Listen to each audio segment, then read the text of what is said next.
친구라는 그 단어는 오랫동안 가깝게 지내는 사람을 의미합니다. 그래서 예수님이 오늘 본문에서 제자들을 향해서 이제부터는 너희를 종이라 하지 아니하고 친구라 부르겠다 이렇게 말씀하셨는데, 이 친구라고 하는 단어는 한자어이기 때문에 순수한 우리말로 바꾸면 여러분 알죠? 동무. 또 순수 우리나라 말 중에 또 벗이라는 단어가 있습니다. 벗. 네. 좋은 벗, 나의 그 오래된 벗, 이런 어른신들이 이런 말을 많이 쓰죠. 친구보다 좀 더 정겹죠. 벗, 동무. 그런데 성경에 친구라고 번역이 되어 있으니까 친구라는 그 표현을 가지고 여러분과 함께 은혜를 나누려고 합니다. 이 친구에 관한 속담이나 격언도 많은데 그것은 사람들이 친구라는 단어에 많은 관심을 가지고 있기 때문에 오는 결과일 것입니다. 친구에 관한 속담 중에 몇 가지를 살펴보면, 첫째, 그 사람을 잘 모르겠거든 그 사람의 친구를 보라, 그런 말이 있고, 또 두 번째 예를 들어보면 진정한 친구는 불행과 역경에 처해 있을 때 드러난다, 이런 말도 있고, 또 세 번째, 제가 찾아본 것 중에 세 번째, 많은 그런 말들이 있지만 세 번째, 나와 뜻을 같이 할 수 있는 한두 사람의 친구면 족하다. 공기를 호흡하는데 들창문 하나가 족하듯이 친구도 한둘이면 족하다, 그런 말도 있습니다. 그리고 네 번째, 명성이라는 것은 화려한 근간을 쓰고 있지만 향기 없는 해바라기라면 친구와의 우정은 꽃잎 하나하나마다 향기를 풍기는 장미꽃 같은 것이다, 이런 말도 있습니다. 이 밖에도 제가 눈여겨본 그런 친구에 관한 격언 중에 몇 가지는, 가치 있는 적이 될 수 있는 자는 화해할 수 있다면 가치 있는 친구가 될 수 있을 것이다, 이런 말도 있고, 또 만인의 친구는 그 누구의 친구도 아니다, 이런 말도 있고, 또 옷은 새 옷이 좋지만 친구는 옛 친구가 좋은 법이다, 뭐 이런 친구에 대한 얘기들이 많습니다. 그런데 오늘 본문 15절에서 예수님은 우리의 친구가 되어주시겠다, 이렇게 말씀하십니다. 그러면서 내가 내 아버지께 들은 것을 다 너에게 알게 하였다, 이 말은 이미 우리의 친구로 존재하셨다, 이런 의미도 되는 것이죠. 사랑하는 성도 여러분, 예수께서 우리의 친구가 되신다는 것은 어마어마한 사건입니다. 왜냐하면 우리는 하나님의 독생자, 이 독생자라는 단어가 반드시 아들을 의미하지는 않고 한 분이신 분, 이런 의미가 있습니다. 그래서 요한복음 1장 14절의 말씀을 통해 드러나는 독생자의 의미는 말씀이 육신이 되어 우리 가운데 거하심에 우리가 그의 영광을 보니 아버지의 독생자의 영광이요 은혜와 진리가 충만하더라 에서 보듯이 아들로 번역하기보다는 한 분이신 분. 그러니까 제가 무슨 말씀을 드리려고 하냐면, 예수님이 우리의 친구가 되신다는 것은 우리가 말씀이 육신이 되어 우리 가운데 거하시는 하나님의 독생하신 분, 다른 말로 말하면 요한복음 1장 18절에 기록하고 있듯이 본래 하나님을 본 사람이 없으되 아버지 품속에 있는 독생하신 하나님이 나타내셨느니라, 이런 말씀도 있듯이 역으로 하나님의 독생자가 아니라 독생하신 하나님을 우리의 친구로 두는 것입니다. 그러므로 우리는 어떤 면에서 예수님 하지 않고 그냥 예수요 해도 됩니다. 왜냐하면 친구니까. 이 말이 좀 농담같이 들릴 수 있지만, 어떤 면에서 농담일 수 있지만 농담이 아닐 수도 있어요. 마가복음 10장 46절에서 맹인이며 거지인 바디메오가 자신이 앉아서 평생 동냥하던 그 길로 자기가 소문에 듣던 그 메시아라고 하는 예수께서 지나가신다는 소식을 듣고, 마침 사람들의 그 웅성거림 속에 예수가 지금 자기 앞을 지나간다는 것을 알고 나서 다윗의 자손 예수님이여 이렇게 하지 않고 다윗의 자손 예수여 나를 건져 주소서 그렇게 말하면서 나를 불쌍히 여겨 주셔서 이렇게 말했을 때 다윗의 자손 예수님 이렇게 하지 않은 것을 보면 우리도 기도할 때 예수여 이렇게 또 찬송가에도 예수여 하는 가사도 있고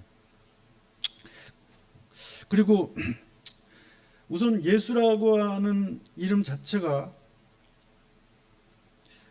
그 구원의 이름이요 영광의 이름이요 그리스도의 이름이요 또한 하나님의 이름이기 때문에 그렇습니다. 우리가 하나님이라도 여호와를 하나님이라고는 하지만 여호와님 그렇게는 안 하잖아요. 하나님의 이름이 여호와인데 여호와님 이렇게 안 하고 그냥 여호와여 이렇게 부르잖아요. 그런데 하나님의 새 이름이 예수인 것은 요한복음 12장 12절 13절과 요한복음 17장 11절 12절을 통해서 설명할 수 있습니다. 그 말씀에 근거해서 예수가 하나님의 새로운 이름이라는 말씀을 제가 드릴 수가 있는데 그 새 이름이 하나님의 새 이름이 예수인 것은 요한복음 12장 12절에서 13절 제가 조금 전에 언급했던 그 구절에 이렇게 기록하고 있습니다. 이스라엘의 명절날에 예루살렘으로 모이는 큰 무리가 예수께서 예루살렘으로 들어오신다는 소식을 듣고 종려나무 가지를 손에 들고 맞으러 나가서 외치되 호산나 찬송하리로다 주의 이름으로 오시는 이 곧 이스라엘의 왕이여 하더라. 여기서 주는 하나님이죠. 하나님의 이름으로 오시는 이라고 예수님은 그렇게 불렀습니다. 그리고 요한복음 17장 11절에서 12절에도 보면 나는 세상에 더 있지 아니하오나 예수님이 기도하실 때 하나님께 기도하실 때 이렇게 말합니다. 그들은 세상에 있었고 나는 아버지께로 가옵나니 거룩하신 아버지여 아버지께서 내게 주신 아버지의 이름으로 저들을 보존하사 우리가 하나인 것 같이 저들도 하나가 되게 하옵소서. 그들 중에 하나도 멸망하지 않고 멸망의 자식들만 멸망하는 그 성경을 다 응하게 하소서 이런 기도를 드립니다. 그러니까 아버지께서 내게 주신 이름으로 내가 저들을 구원했다 이런 말씀을 예수님이 스스로 하십니다. 그러니까 예수님의 이름이 아버지의 이름인 것이죠. 여기에다 성경 한 구절을 더 예로 든다면 구약으로 거슬러 올라가서 요엘서 2장 28절에서 32절에 보면 그 후에 내가 나의 영을 만민에게 부어주리니 누구든지 여호와의 이름을 부르는 자는 구원을 얻으리라 이렇게 말했습니다. 그래서 우리가 지금 예수의 이름을 부르면서 구원을 얻으니까 그거하고 그 요엘서하고 이렇게 매치를 시켜보면 여호와의 이름을 부르면 구원을 받는다고 했는데 우리가 부르는 이름이 예수니까 예수가 여호와의 이름이구나 이렇게 미루어 짐작할 수가 있습니다. 그도 그럴 것이 예수아라는 그 이름은 히브리어를 헬라어로 번역할 때 이제 예수아가 예수스가 됩니다. 예수스. 왜 예수아를 예수스로 했는지 헬라어 번역한 사람들이 뭐 잘한 건 아닌 것 같아요. S를 왜 붙였는지 거기에 대해서 이렇게 좀 기분이 언짢아하는 학자들도 있는데 원래는 예수아입니다. 예수아 히브리어로. 그러면 그냥 헬라어로도 예수흐, 뭐 예수하 뭐 이렇게 하면 됐을 텐데 예수스라고 번역을 했어. 예수라는 이름에다가 다 S를 붙였어요. 그 과정은 잘 모릅니다. 그러나 헬라 성경에는 예수의 이름에 예수스가 붙어서 영어 성경에는 다 지저스라고 되어 있습니다. 그래서 지저스 크라이스트, 예수 그리스도. 우리는 예수스 크라이스트 안 그러잖아요. 예수. 그런데 이 예수아는 야훼, 하나님의 이름과 호시아는 구원이라는 뜻입니다. 그러니까 이거를 이렇게 붙여서 읽으면 야훼 호시아. 빨리 읽으면 여호수아가 되잖아요. 이 여호수아가 예수입니다.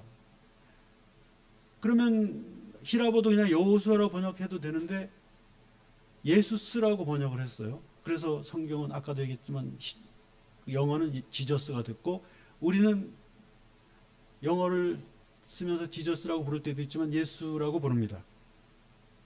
그러므로 예수는 야훼 슈아, 즉 여호와가 구원하신다는 뜻이고, 또 마태복음에도 네가 아들을 낳으리니 그 이름을 예수라 하라. 하나님이 예수라는 이름을 주신 것이 기록이 되어 있습니다.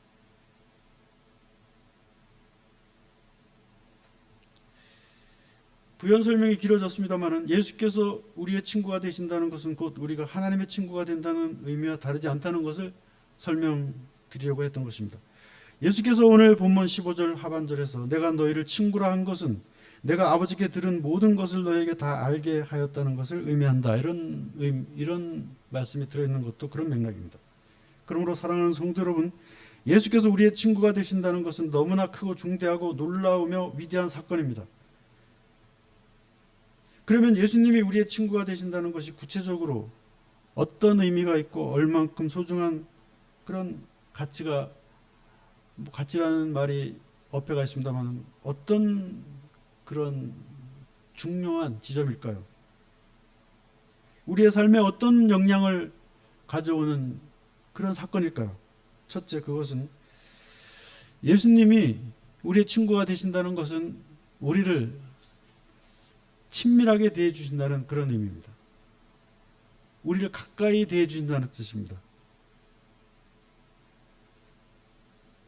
사람이 가까워지려면 쉽게 가까워질 수밖에 없는 것이 사람이에요. 인정이 있고 또 그런데 가까워지지 않기로 말하면 참 가까워지기 어려운 게 사람입니다.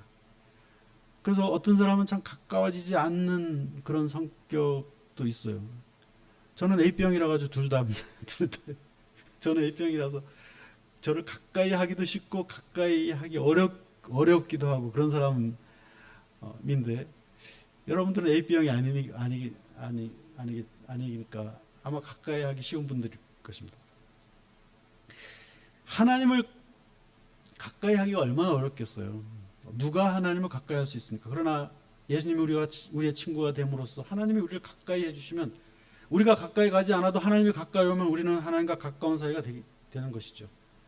아까 친구에 대해서 말했지만 친구 중에 이런 말도 있습니다. 좋은 친구를 얻으려면 먼저 좋은 친구가 되어주라. 그러니까 친구가 필요하거든 먼저 친구가 되어주라 이런 말도 있어요. 그러니까 저 사람이 나한테 와서 친구가 되기 어려운 사람이라면 내가 가서 먼저 친구가 되어주면 가까이 할 수 있는 거죠. 예수님이 우리를 친구라고 하신 것은 먼저 우리 곁에 가까이 오시겠다는 뜻입니다.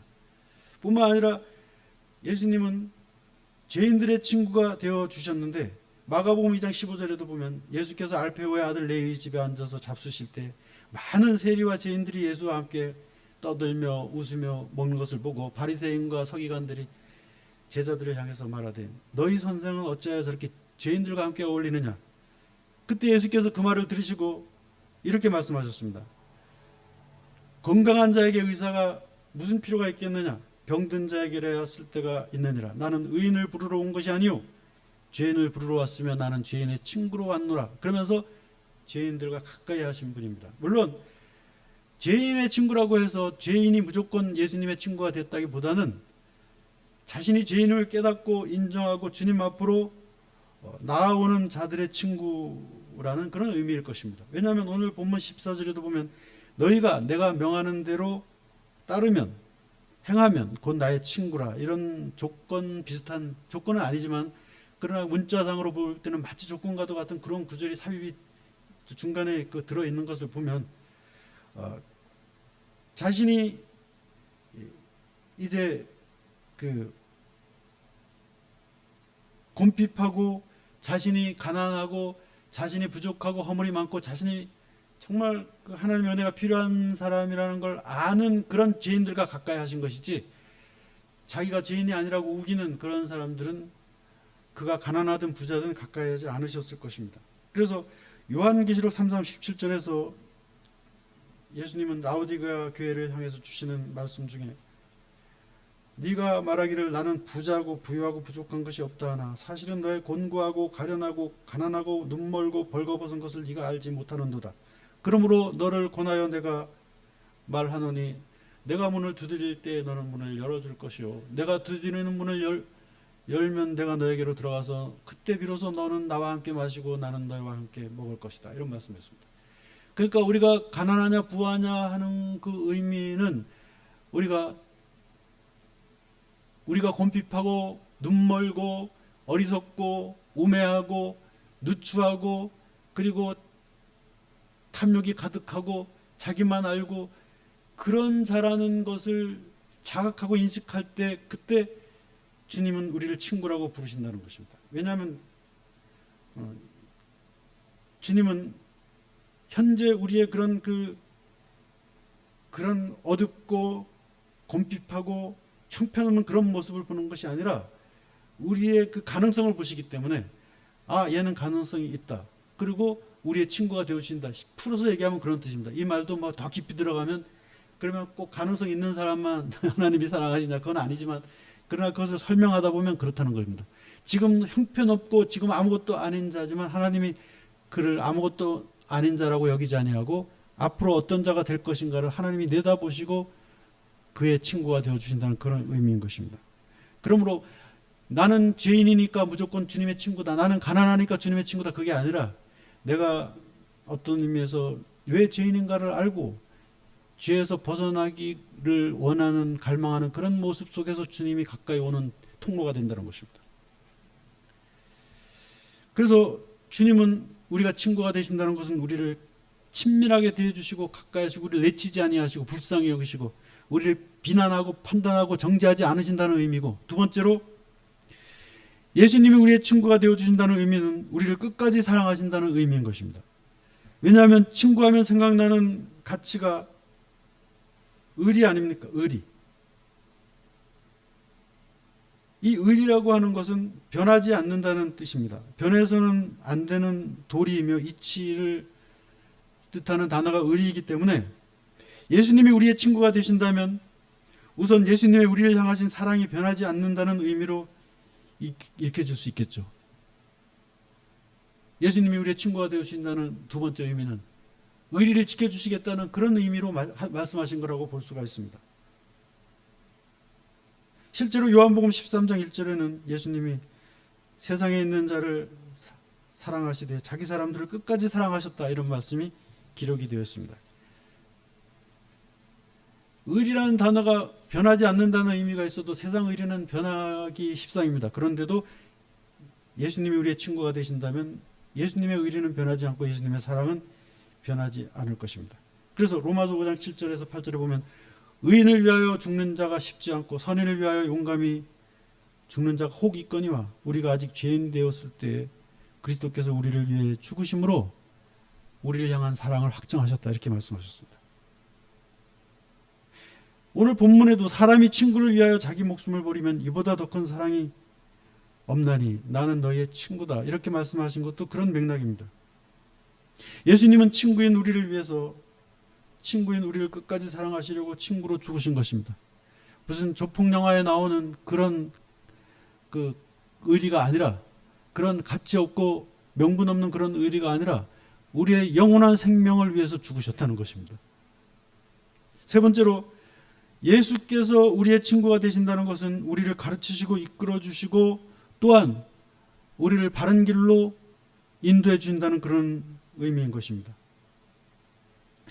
오늘 설교 모두의 친구와 관련된 격언을 여러 가지 제가 찾아서 소개를 해드렸는데, 여기에서 하나를 또 여러분에게 더 말씀드리고 싶은 것이 있는데, 이런 말이 있습니다. 아내를 고를 때에는 자기의 눈높이에서 한 단계 낮추어서 고르고, 그래야지 신상이 편안한가 보죠. 왜 그렇게 말하는지 모르지만 저는 너무 높은 사람을 골라서 이렇게 신상이 이렇게 편하지 않은 농담입니다.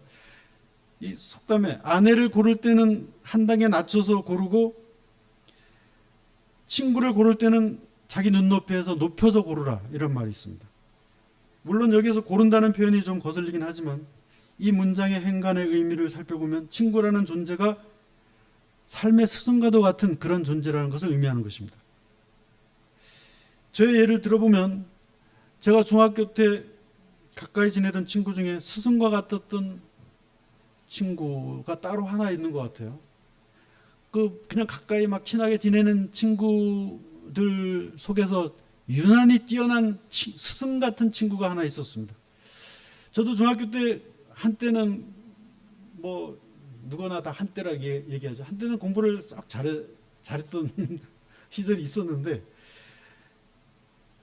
저하고 같은 반이었던 그 친구가 항상 1등을 했어요. 그래서 정말 제가 1등을 하고 싶어서 막 노력해도 잘 안 되더라고요. 그래서 1년 동안 그 친구를 살펴보고 제가 깨달았습니다. 그 친구가 영어를 공부를 하는데 이솝 이야기와 세계 명작을 영어로 읽더라고요. 저는 몰랐어요. 그 친구 집에 우연히 갔다가 알았습니다. 그러니까 교과서만 읽는 것이 아니라 그 책을 영어로 된 책을 읽더라고요. 그리고 아이들이 모르는 것을 저한테도 물어보고 그 친구한테도 물어보는데 저한테 물어보면 많이 알려주긴 하지만 맡기는 것이 있어요. 그러면 나 이건 나도 모르겠는데 이럴 때가 있는데 그 친구는 한 번도 나 이건 모르겠다는 소리를 들어본 적이 없어요. 다 알아요. 수학 문제를. 그래서 나도 수학을 굉장히 열심히 하고 아주 깊이 문제를 연구하고 했는데 제가 수학을 좋아하고 싫어하지 않았는데 저한테 물어보면 맡길 때가 있는데 저 친구는 한 번도 맡긴 적이 없어요. 근데 제가 그 이유를 알았습니다. 그 친구는 저하고 공부하는 방법이 좀 달랐어요. 뭐냐면 제가 국어하고 영어를 공부할 때 그 친구는 수학을 공부했습니다. 그러면 그 친구가 수학만 공부했느냐? 그냥 핵심을 말씀드리면 그 친구는 거의 수학만 공부하는 것처럼 책상에 앉아서 수학만 들여다보고 있다가 짬이 나면 영어와 국어를 공부한 거예요. 근데 지금 생각하면 그 사람이 스승이었던 게 뭐냐면 공부 중에 수학이 제일 까다롭습니다. 그런데 저는 그렇게 막연하게 알면서도 3시간을 공부하면 국어 1시간, 영어 1시간, 수학 1시간을 공부하잖아요. 근데 그 친구는 수학을 2시간을 공부하고 국어 30분, 영어 30분을 공부하는 겁니다. 그러니까 그러니까 이게 저는 1시간 수학 공부할 때 그 친구는 2시간을 공부하니까 저는 국어, 영어, 수학이 그렇게 중요하다고 하니까 3시간 중에 1시간씩 배치했을 뿐인데 당연히 그렇게 했을 뿐인데 그 친구는 그 중요한 것 중에도 수학을 2시간을 하니까 친구들이 수학 문제를 저한테 물어보면 맡겨도 그 친구한테 물어보면 하나도 맡긴 적이 없다는 것입니다. 제가 1년 동안 그 친구, 그 스승과도 같은 그 친구한테 그거를 깨닫고 그 다음에부터 제가 이제 막 1등 하려고 막 했는데 우리 집안에 그냥 별 우환이 막 닥쳐와가지고 마음이 상심이 되고 그냥 길을 잃었습니다. 공부에 대해서 흥미를 잃었어요. 안 그랬으면 제가 1년 동안 그 친구, 그 스승과도 같은 그 친구를 봤기 때문에 영어는 교과서만 공부하는 게 아니라 세계 명작을 영어로 원서로 막 읽는구나. 중학생이. 상상도 못했죠. 수학은 국어, 영어, 수학이 다 중요하다고만 얘기했지 수학이 더 중요하다는 얘기를 하는 사람이 없어서 망정이지 그 친구는 그걸 알았구나. 그래서 수학부터 하고 남는 시간에 영어, 국어를 하는 거. 뭐 이런 거를 제가 그 친구, 스승과도 같은 그 친구를 통해서 깨달아서 그 다음부터 공부를 엄청나게 잘할 수 있었는데 제가 뭐 개인사를 얘기하기는 좀 그렇지만 도무지 제가 공부가 손에 잡힐 수 없는 그런 환경이 제게 몰아닥치기 시작하니까 제가 공부에 흥미를 잃고 그랬습니다. 안 그랬으면 뭐 난리 날 뻔했죠. 제가 막 뭐 전국에서 몇 등 안에 들을 뻔해. 또 제 친구들 중에 스승 같았던 친구 하나가 이제 그 신학대학 다닐 때 같이 기숙사 생활을 하고 같이 했던 친구 중에 형이 그 체육관 관장이고 이 친구도 막 운동을 잘하고 보기에도 이렇게 좀 아주 건강하게 생겼어요. 그런데 그렇게 여성스럽고 친구들을 대할 때 그렇게 따뜻하게 대하고 한 번도 화를 내지 않고 웃지 않는 적이 한 번도 없는 그런 친구였어요. 어떻게 그럴 수가 있는지 모르겠어요. 그래서 제가 그 친구한테 너는 나의 스승과도 같은 친구다. 너한테 좀 배우고 싶다. 그랬더니 뭘 배우고 싶냐고. 어떻게 그렇게 온유하고 겸손하고 항상 웃는 얼굴이고 사람들 그렇게 따뜻하게 대하냐. 그랬더니 내가 하는 얘기를 들으면 놀랄걸? 그래서 제가 언젠가도 그런 얘기, 이 얘기 한 적 있는 것 같아요. 무슨 얘기를 하면 놀라는데, 그러니까 자기가 시골에서 이제 그 포천에서 이제 큰 농사를 짓는 집안인데, 겨울에 경운기를 끌고 아버지가 이렇게 그 볕가리를 이렇게 논에 있는 것을 싣고 가득 싣고 경운기를 몰고 그걸 싣고 오라 그래가지고 갔는데, 가가지고 이제 그 시동을 이제 껐던 모양이에요. 아무튼 이제 일할 때는 끄고 이제 벽가리를 다 싣고 시동을 걸으려 그러니까 날씨가 너무 추워가지고 시동이 안 걸리는 거예요. 그래서 한 10분, 20분, 30분을 시동을 걸었는데 시동이 안 걸렸대요. 그래서 저보고 그러는 거예요. 내가 어떻게 했는지 알아? 뭐 참고 끝까지 시동을 걸었겠지. 아니야. 논에 있는 돌들을 다 주워다가 경운기 다 때려 부셨어. 경운기한테 해먹었다. 승질이 나가지고. 그렇게 시동을 걸어도 시동이 안 걸려가지고 농가에 있는 큰 돌만 골라다가 그냥 다 경운기를 두드려 부셨다는 거예요. 멀쩡한 경운기를 다 때려 부셨다는 거예요. 그러면서 그러는 거예요. 그래도 내가 온유하게 보이냐고. 난 그건 못 봤으니까 모르지. 근데 한 번도 나는 너 화내는 거 본 적이 없는데 넌 나의 스승이다. 이렇게 말했습니다. 그 친구는 예수를 믿으면서 아마 성품이 변화된 것 같아요. 여러분, 그리고 그 친구는 항상 주변에 덕을 끼치고 그렇게 스승과도 같은 그런 친구였습니다. 여러분, 우리의 진정한 스승, 예수님은 물론 스승에서 멈추는 분은 아니지만 그러나 그분이 스승인 것도 사실입니다. 마태복음 11장 28절에 보면 수고하고 무거운 짐진 자들아 다 내게로 오라 내가 너희를 쉬게 하리라. 나는 마음이 온유하고 겸손하니 나의 멍에를 메고 내게 배우라. 그리하면 너희 마음이 쉼을 얻으리니 이는 내 멍에는 쉽고 내 짐은 가벼우니라. 내게 와서 배우라 그랬어요. 예수님이야말로 나의 온유함과 나의 겸손함과 그리고 나의 그 삶의 그런 태도를 배우라는 것입니다. 그리고 예수님은 우리에게 하나님의 일을 우리에게 다 가르쳐 주겠다. 내가 너희를 친구라고 한 것은 하나님이 내게 말씀하신 것을 그대로 너에게 다 가르쳐 주기 위함이다. 이런 말씀도 하셨습니다. 그리고 에베소서 13절 같은 경우에 보면 너희는 그리스도에게까지 자라고 그리스도를 닮아서 범사에 그리스도의 충만한 분량에까지 이르라. 그리스도를 스승으로 따르는 것에 대해서 굉장히 그 거부감을 가지는 사람들이 있어요. 믿음 좋은 사람들. 아니 무슨 구원자이신 예수님을 스승이라고 한다고 그러는데 제가 그런 뜻은 아니고 예수님이 구원자이신 것은 확실하지만 스승인 것도 사실이다. 예수님의 온유함, 예수님의 그 성품, 예수님의 그 꺾이지 않는 그런 세상을 향한 그런 하나님의 그 복음의 그런 확신, 이런 것들이 예수님을 닮아가야 되는 것입니다.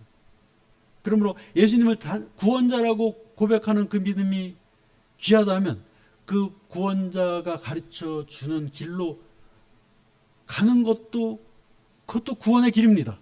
그런데 그걸 자꾸 분리해가지고 뭐 예수님을 스승이라고 한다고? 너는 이단이야? 뭐 이러는 사람들이 있는데 그거 잘못된 겁니다. 예수님은 구원자이시면서 스승인 것입니다.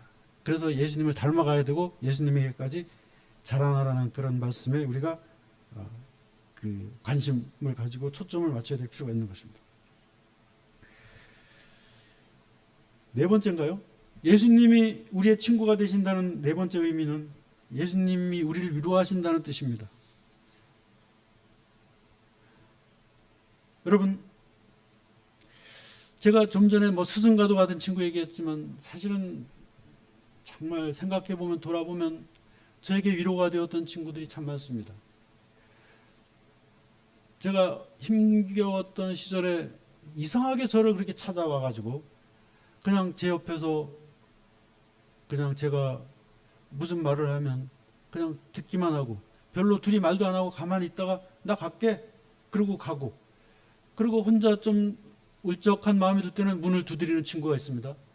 그러면 들어와가지고 그냥 책꽂이에 있는 책 그냥 같이 읽거나 아니면 뭐 그냥 멍하니 앉아 있기도 하고 그러다가 한 몇 시간 후에 갑니다. 그러면 또 그 친구가 그러니까 나도 그 친구가 또 보고 싶으면 그 집에 가서 또 그러고 앉아 있다가 오고. 보니까 그게 위로였던 것 같아요. 특별히 뭐를 아는 스승과 같은 친구는 아니지만 뭐 특별하게 뭐 뛰어나거나 뭐 장점이 있는 친구는 아니지만 그러나 있으면 편하고 있으면 뭔가 위로가 되는 그런 친구들이 있었는데 많았던 것 같지는 않아요. 꼭 한 명, 두 명 그런 친구가 있었습니다. 친구가 많을 필요가 없다는 것을 저는 그래서 그걸 생각하면 그때를 생각하면 깨닫습니다. 한 명, 두 명이면 될 것 같아요. 여러분 할렐루야라고 하는 그 메시아 오라트리오를 작곡한 프레드릭 핸델이라는 친구가 사실은 젊어서부터 40년 동안 영국과 유럽 왕실을 주름 잡으면서 이름을 날렸던 사람입니다. 그런데 어느 순간부터 뭔가 이렇게 명성이 시들해지고 왜 연예인들처럼 인기가 막 바싹 올라갔다가 이렇게 막 그냥 떨어지면 못 참잖아요, 사람들이. 뭐 우리처럼 그냥 인기 같은 거 전혀 관계없이 사는 사람은 그냥 편안하게 지내는데 막 그 사람들로부터 막 관심을 받다가 관심이 사라지면 못 견디는 것처럼 이 핸델이 그랬어요. 그 작곡가로서 엄청난 명성을 떨치다가 그것도 엄청난 기간 동안 명성을 떨치다가 어느 순간 인기가 싹 사라져 이유도 모르게 아무도 자기를 찾는 사람이 없으니까 그것 때문에 그랬는지 뇌출혈에 걸려가지고 반신불수가 됐어요. 한쪽을 오른쪽을 못 쓰게 됐습니다. 그래가지고 작곡을 하려고 하니까 손이 안 움직여서 음표 하나 그리는데 1시간씩 걸리고 그러니까 작곡을 때려치웠어요. 그래가지고 이 친구가 너무나 그냥 괴롭고 인생 자체가 슬프게 느껴지고 그런 상황에서 이 핸델의 친구가 소포를 하나 보내왔어요. 근데 이 핸델의 친구가 누구냐면 이제 시인인데 유명하지도 않는 그냥 별 볼 일 없는 시인이었어요. 그래서 처음에 소포를 딱 받고 뜯어보니까 거기에 무슨 그 친구가 쓴 뭐 시인지 뭐 원고가 막 있는 거예요. 그래서 핸델이 그걸 받고 이렇게 말했답니다. 자식, 유명하지도 않는 자식이. 응? 나는 나처럼 한 번이라도 유명해 본 적도 없는 자식이 신이랍시고 친구라고 또 이런 걸 보냈어? 이러면서 무시하는 태도로 그걸 읽다가 감동을 받았어요. 이 해서는 안 되는 얘기지만 저는 유명하지 않지만 제가 또 글을 잘 쓰잖아요. 왜 또 이런 얘기를 하는지 모르겠어요. 유명하다고 해서 글을 잘 쓰는 건 아닙니다. 이거 밖으로 나가면 이거 제가 이 책 잡히는 일이지만 제가 유명하지 않다고 해서 글을 못 쓰는 거 아니잖아요. 그러니까 핸델의 친구 그 시인인 친구도 유명하지 않았지만 글을 잘 썼나 봐요. 핸델의 그 친구 별 볼 일 없는 시인의 친구의 글을 읽다가 감동을 받았습니다. 그래가지고 손 놓고 있던 그 작곡을 하기 시작했는데 그때 이상하게 손이 움직이는 거예요. 그 감동을 받아가지고 친구가 쓴 그 시를 가지고 작곡을 하는데 움직이지 않던 손이 서서히 움직이기 시작하면서 기록에 의하면 24일 동안 잠도 자지 않고 밥도 먹지 않고 그 작곡을 했다 그래요. 그리고 작곡이 끝나고 나서 일주일인가 그냥 기절해가지고 일주일을 잤다고 그런 기록이 있습니다.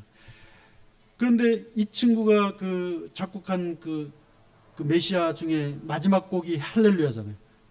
그 할렐루야를 부르면 지금도 사람들이 다 일어섭니다. 그 일어서는 그 유래는 뭐냐면 그거를 그 당시에 공연할 때 듣고 있던 영국의 왕이 일어서니까 사람들이 다 일어서가지고 끝까지 앉지 않은 데서부터 시작이 되고 지금도 할렐루야를 부르면 다 일어섭니다. 하나님은 핸델을 위로하시되 핸델의 친구를 통해서 핸델을 위로하셨습니다. 그리고 그것은 하나님이 핸델의 친구가 되어주신 거나 마찬가지입니다. 말씀을 마치겠습니다. 여러분 친구는 그냥 한두 명만 있어도 되고요. 또 나한테 친구가 없으면 내가 먼저 가서 친구가 되어주면 되고요. 좋은 친구가 필요하면 내가 좋은 친구가 되어주면 됩니다. 오늘 말씀의 핵심은 하나님이 나의 친구, 예수님이 나의 친구, 성령님이 나의 친구가 되어주신다는 사실을 기억하시고 직접 우리의 친구가 되어주시기도 하시지만 내게 좋은 친구를 보내주셔서 나를 위로하시고 또 나를 가르치시고 그리고 나로 하여금 세상에 그런 헛된 영광에 도취되지 아니하고 바른 길을 걸어갈 수 있도록 나를 인도하시는 분이 하나님이라는 사실을 기억하면서 그냥 여러분 어떤 목사님은 교인들이 예수에다 님자 안 붙인다고 막 야단치고 그러는데 그냥 님자 안 붙여도 좋으니까 이름 많이 부르세요. 예수요 뭐 이러면서 기도 많이 하시고 예수 예수님의 피까지 할 필요 없고 예수의 피 예수의 십자가 그렇게 하셔도 됩니다. 친구니까 괜찮습니다. 다른 목사님 어떻게 얘기할지 모르지만 저는 그렇게 말씀드리니까 앞으로 하나님을 친구로 삼고 하나님과 친구 없이 살아가는 인생이 아니라 나와 함께 갈 수 있는 영원한 친구가 있다는 사실을 기억하고 친구 되신 하나님, 친구 되신 예수님과 함께 걸어가시는 여러분들과 제가 되기를 주님의 이름으로 축원합니다.